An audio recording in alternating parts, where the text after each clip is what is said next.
Hi, my name is Liliana Rosales. I am a mother of two. My son is 22 years old now and no longer lives at home. My daughter is 18 and graduated from high school this year, and she is going to be starting at Riverside Community College here shortly.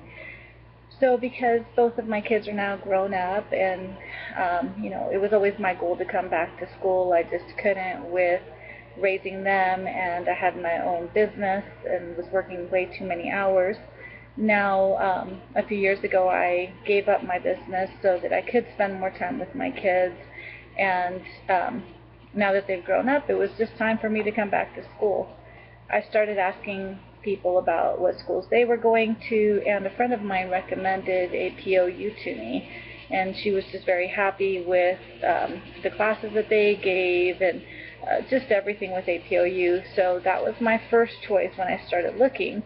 I did do a lot of research before I chose which school I was actually going to go to. I talked to about 15 different schools before I chose APOU.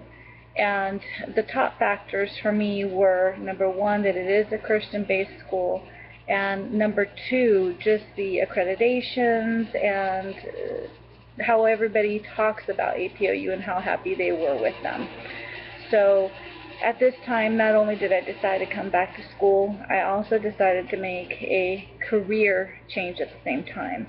I was working in collections, and before that I was working in loan processing, but because the real estate market is still not very stable, the mortgage business is not doing very well either, and there was a lot of layoffs and a lot of changes.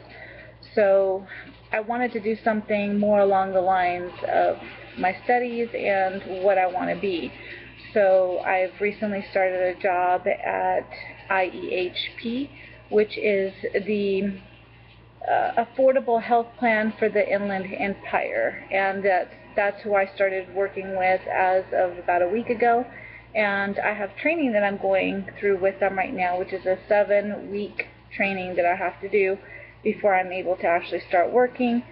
But things are going great so far, and I'm hoping that based on the type of company that they are, and they are supposedly a company with a heart, that this is going to be somewhere that I can stay for a few years, and that I'll hopefully be able to use my education once I graduate and have my degree.